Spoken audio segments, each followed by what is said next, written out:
There, ready to roast with the hot air heat gun.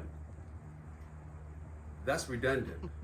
Heat gun would produce hot air.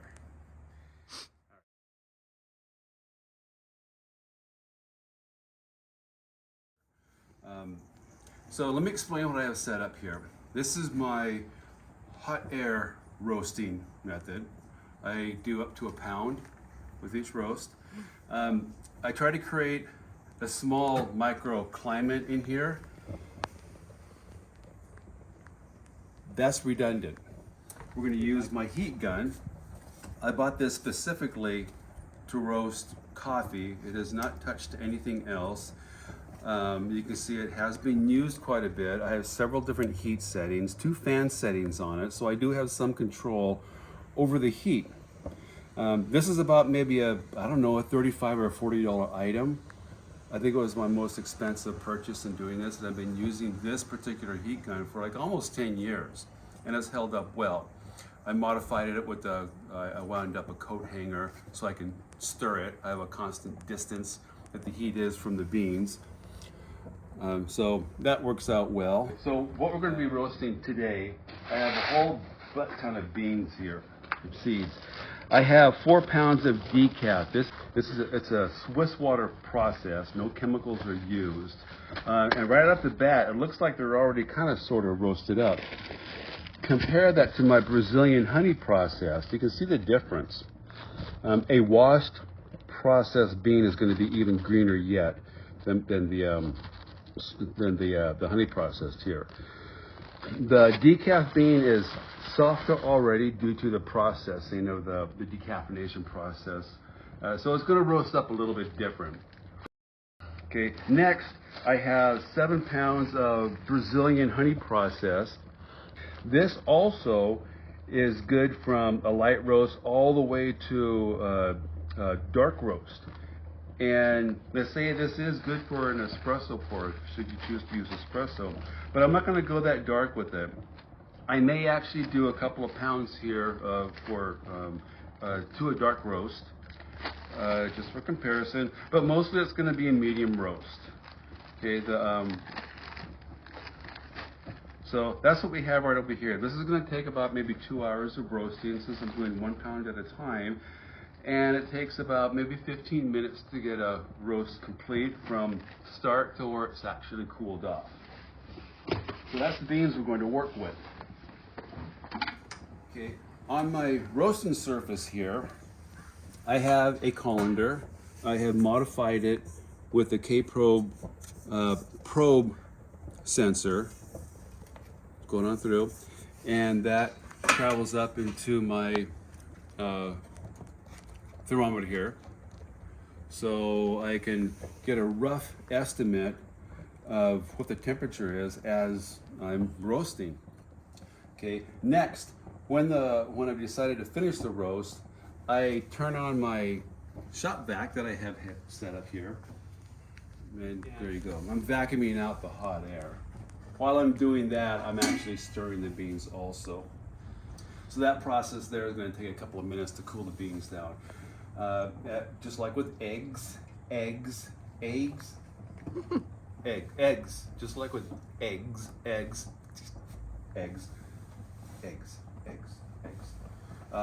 Just like with eggs, they keep cooking after you take them off the heat. Same with the beans.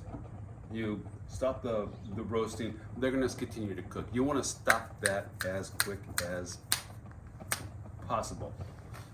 There you go.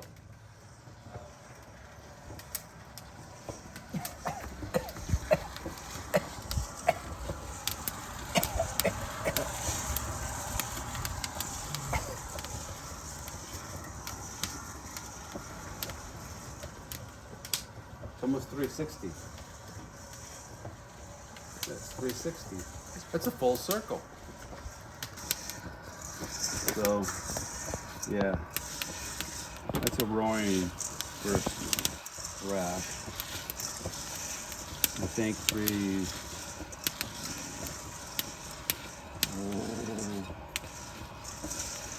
I think that's good right there. Let me smoke.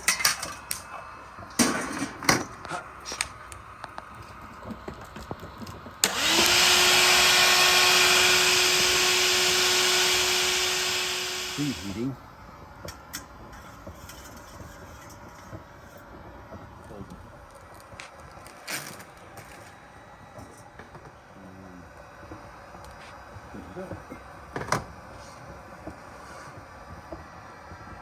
Okay, 376.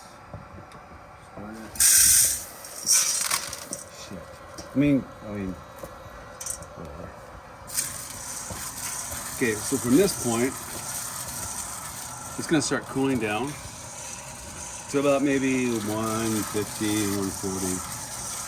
Then after about a minute, temperature will start picking back up at the rate of hopefully 10 degrees per minute. So the heat on the heat gun is like as high as it'll go. So the beans are taking up heat from the colander. That's why I preheated it. And it's also taking on heat from the heat gun. So at the 1 minute mark, you want to see the temperature. It's like 49.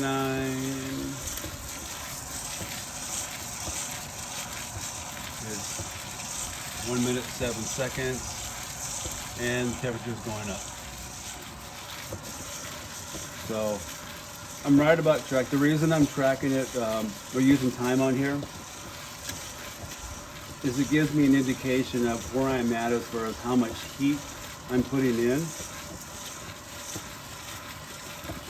At certain points throughout the roast, like at 1 minute, I want to make sure I'm at a certain temperature. At 4 minutes, I want to make sure I'm at a certain temperature. And at 6 minutes, I want to make sure I'm at a certain temperature, which is usually like about maybe 300 degrees. 320 will be ideal at 6 minutes. But again, that depends on the type of bean, the density of the bean. And then at about 8 minutes, 7 minutes, 8 minutes, hopefully I'm up at hot enough to where I start getting first cracks. And for what I have set up over here, that's about 340, 350 degrees. The next change should be at about 4 minutes, 4.5 minutes. And that's where the beans typically turn from their green, raw color to a pale yellow, pale green color. Yeah, I'm at like almost 4 minutes. And you can see they're turning a little bit of pale yellow. My temperature's at 260. Currently I'm a little bit hot with the heat gun, so I just turned it down just a little bit.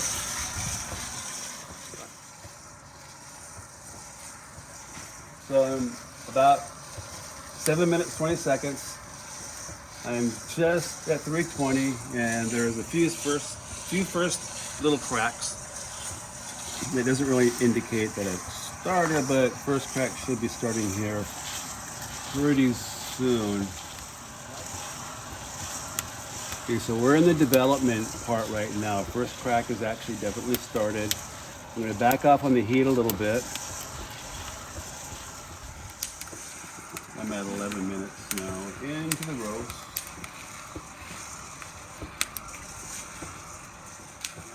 361. I'm gonna stop it right there.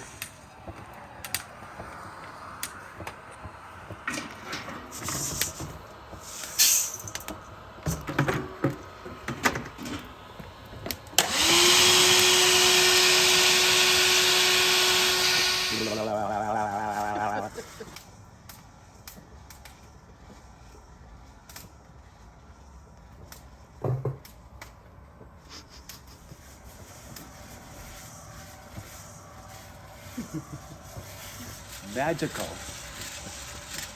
Magical.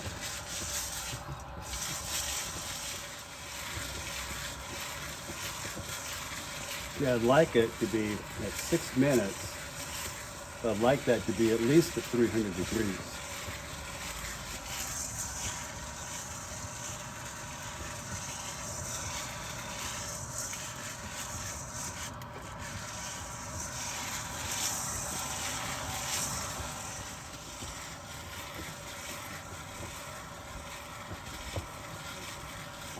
Oh, there.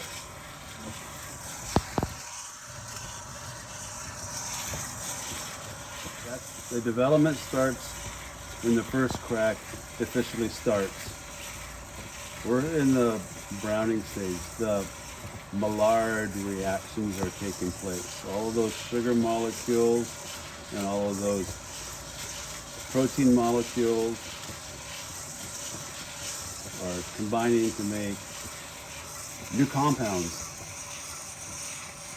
that have the potential for all kinds of flavor characteristics.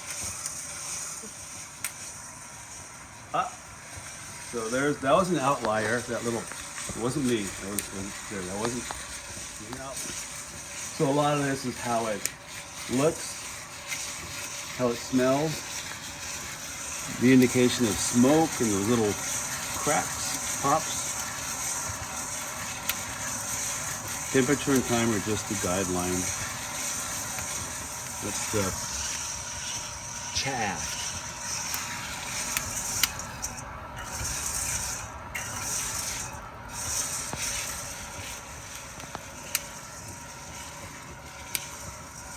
Probably about an hour is where I would call first crack, officially starting at 8 minutes and 40 seconds. It's more consistent with those pops. I'm going to turn the temperature down just a little bit.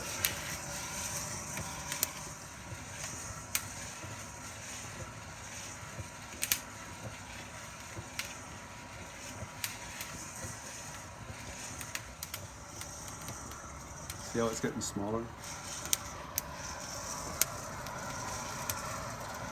Second. Yes. See how it's finer? I've got about another 10 more seconds with that, then I'll stop it.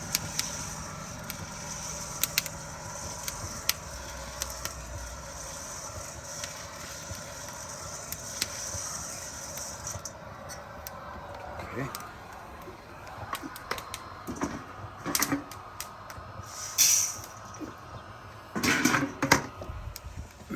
What's up?